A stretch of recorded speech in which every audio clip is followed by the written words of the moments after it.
Hello दोस्तों, आप लोग देख रहे हैं आपका अपना YouTube channel Sanjeev study zone. दोस्तों, इस जोन में आपका बहुत बहुत स्वागत है।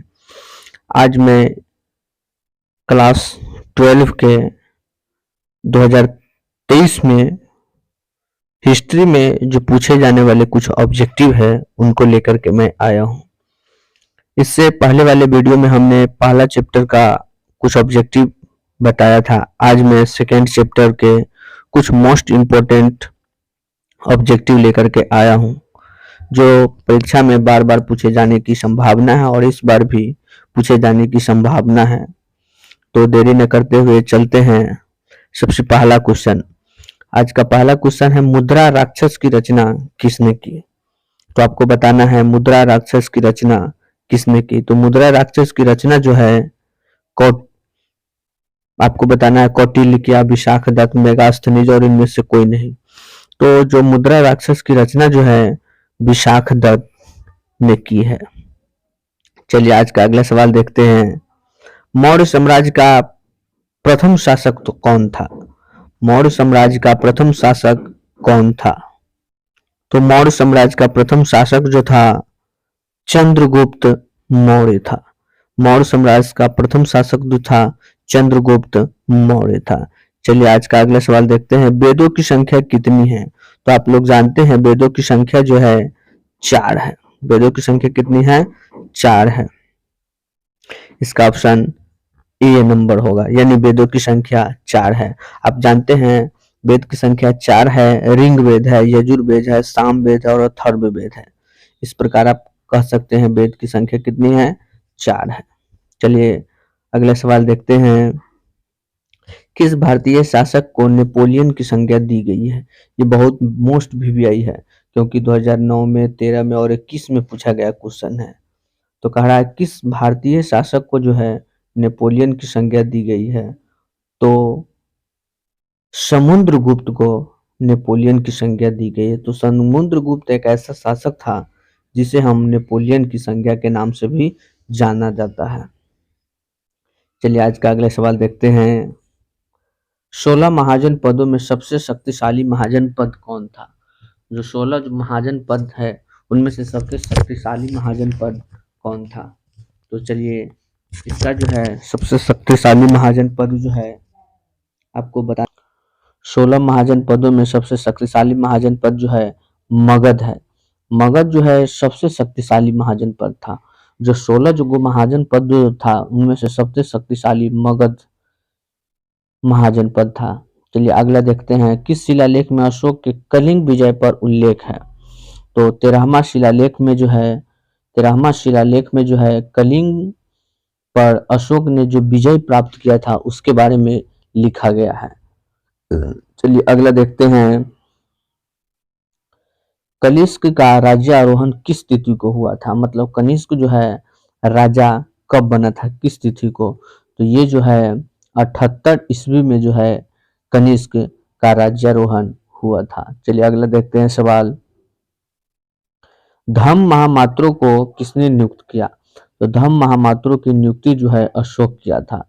अशोक जो है धम्म महामात्रों की नियुक्ति किया था। चलिए आज का अगला सवाल देखते हैं।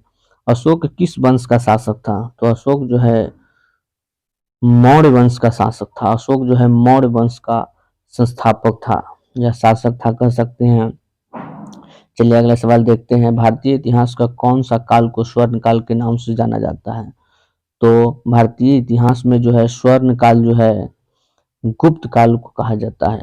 गुप्त काल को जो है स्वर्ण काल के नाम से जाना जाता है। ये भी बहुत मोस्ट इम्पोर्टेंट क्वेश्चन है। चलिए अगला क्वेश्चन देखते हैं।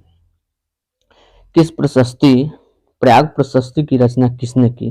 तो प्रयाग प्रशस्ति की रचना जो है हरिसेन नामक कवि ने किया था। प्रयाग प्रशस्ति की रचना जो है हरिसेन नामक कवि ने किया था। चलिए आज का अगला सवाल देखते हैं।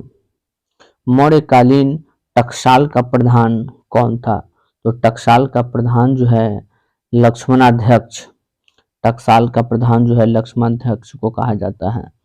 राजतरंगिणी के लेखक कौन थे? तो राजतरंगिणी के लेखक जो है कलहन थे। राजतरंगिणी के लेखक जो है कलहन थे। ये भी 2021 में पूछा गया क्वेश्चन है। चलिए अगला देखते हैं। अर्थशास्त्र और इंडिका से किस राजवंश के विजय में जानकारी मिलती है? तो अर्थशास्त्र और इंडिका से जो है मौर्य वंश के बारे में जानकारी आपको मिलती है। चलिए अगला सवाल देखते हैं, अर्थशास्त्र की रचना कब हुई?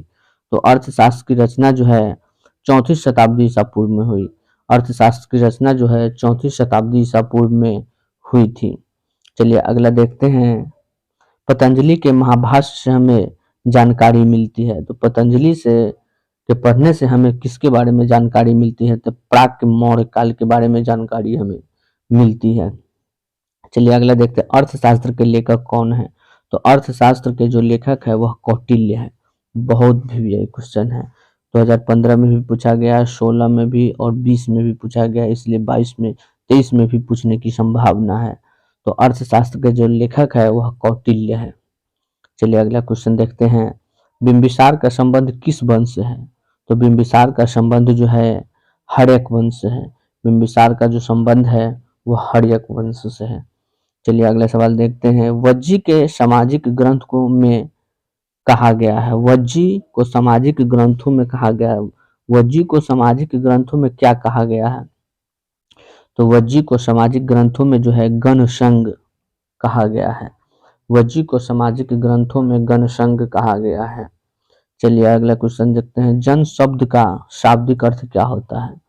जन शब्द का जो शाब्दिक अर्थ होता है आपको बताना है, जहाँ लोग मवेशी रखते हैं, जहाँ लोग अपना घर बनाते हैं, दोनों इनमें से कोई नहीं। तो इसका सही जवाब होगा दोनों, जहाँ लोग मवेशी भी रखते हैं और जहाँ लोग घर अपना बनाते हैं, जन पद का शाब्दिक अर्थ होता है।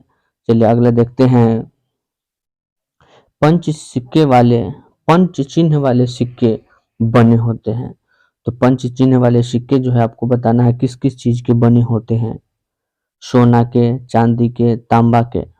इसका सही आंसर होगा ऑप्शन नंबर डी यानी बी और सी, चांदी और तांबा दोनों मिलाकर के बने होते हैं। चांदी और तांबा, चांदी और तांबा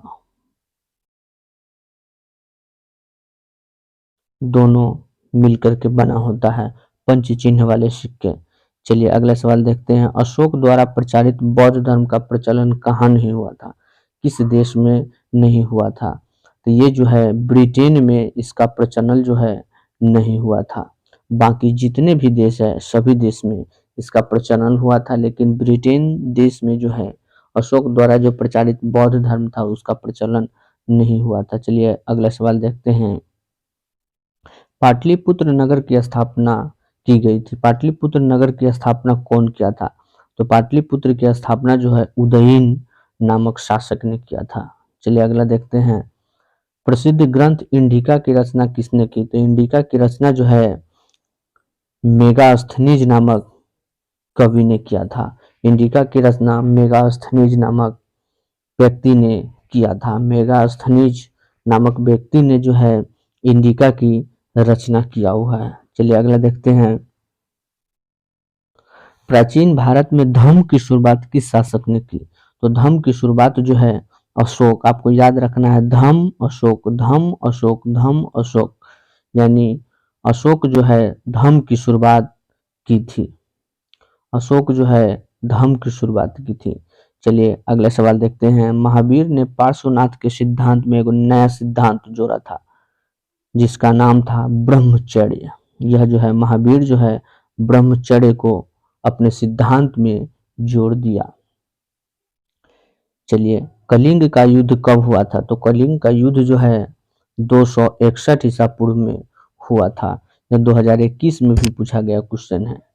चलिए अगले देखते हैं, फूट डालकर विजय प्राप्त करने का कार्य सर्वप्रथम किस राजा ने किया? फूट डालकर विजय प्राप्त करने का कार्य जो है सर्वप्रथम अजात शत्रु ने शुरू किया था। चलिए अगला सवाल देखते हैं, जीवक वैद्य किस वंश के काल में था? जीवक वैद्य जो है हर्यक वंश के काल में था। जीवक वैद्य जो था हर्यक वंश के शासन काल में था। अगला है, अपने स्वयं के खर्च से सुदर्शन झील की मरम्मत किसने करवाई? अपना खर्चा से सुदर्शन झील का निर्माण जो है किस शासक ने करवाया था? तो रुद्रदामन एक ऐसा शासक था जो अपना खर्च से सुदर्शन झील का निर्माण करवाया था। चलिए अगला सवाल देखते हैं। पाटलिपुत्र नगर की स्थापना उदयन ने किस नदी के संगम पर की थी? तो इन सभी के संगम पर, मतलब गंगा था, सोन था, पुनपुन था, इन सभी के संगम पर उदयन ने गंगा नदी के संगम पर पाटलिपुत्र की स्थापना की थी। पाटलिपुत्र कहे तो पटना। अगला क्वेश्चन है, समस्त भारत ही नहीं एशिया एवं यूरोप में सर्वप्रथम हुनों को परास्त करने का श्रेय किस शासक को जाता है? तो जो है स्कंदगुप्त, जो है स्कंदगुप्त यही था। अगला है, यूरोप का समुद्रगुप्त कौन था? तो यूरोप का समुद्रगुप्त जो है नेपोलियन को कहा जाता है। यूरोप का समुद्रगुप्त नेपोलियन को कहा जाता है। यूरोप का समुद्रगुप्त जो है नेपोलियन को कहा जाता है। चलिए अगला क्वेश्चन देखते हैं। किसके अभिलेख में भूमि दान का उल्लेख मिलता है? तो भूमि दान का उल्लेख जो है प्रभावती गुप्त के अभिलेख में भूमि दान का उल्लेख मिलता है। चलिए अगला क्वेश्चन देखते हैं। भूमि अनुदान से संबंधित सर्वप्रथम अभिलेखीय प्रमाण किसका है? तो भूमि दान से संबंधित सर्वप्रथम अभिलेखीय जो है सातवाहन का मिलता है। सातवाहन को भूमिदान से संबंधित सर्वप्रथम अभिलेखीय प्रमाण मिलता है। चलिए अगला क्वेश्चन देखते हैं। 510 ईस्वी में सती प्रथा के साक्ष्य वाला प्रथम अभिलेख कहाँ मिला है? तो एरन जो है सागर, वहां जो है 510 ईस्वी में सती प्रथा के साक्ष्य का अभिलेख मिला है। सती प्रथा कहे तो सती प्रथा का मतलब होता है जब कोई महिला मर जाती थी, जब कोई पुरुष मर जाता था तो उसके पत्नी को भी उसी के साथ चिता में जला दिया जाता था, सती करा दिया जाता था। इसे ही सती प्रथा कहती है। तो इसका अभिलेख जो है 510 ईस्वी में जो है एरन अभिलेख में मिलता है। चलिए अगला क्वेश्चन देखते हैं। अशोक ने महेंद्र और संघमित्रा को बौद्ध धर्म प्रचार के लिए कहाँ भेजा? तो अशोक ने महेंद्र एवं संघमित्रा को बौद्ध धर्म के प्रचार प्रसार के लिए श्रीलंका भेजा था। चलिए अगला देखते हैं। किस विद्वान ने मात्र अभिलेखों के आधार पर अशोक का इतिहास लिखने का प्रयास किया था? तो जो है देवदत्त रामकृष्ण भंडारकर को अभिलेख के आधार पर अशोक का इतिहास लिखने का श्रेय प्राप्त हुआ था। चलिए अगला क्वेश्चन देखते हैं। मौर्य काल का निम्न में से कौन सर्वाधिक महत्वपूर्ण नमूना है? तो मौर्य काल का जो है सर्वाधिक महत्वपूर्ण नमूना जो है स्तंभ है। चलिए अगला क्वेश्चन देखते हैं। गुप्तों के काल में कौन चीनी यात्री भारत आया था? गुप्तों के काल में जो है चीनी यात्री इतिसंग जो है गुप्त के काल में वह भारत आया था।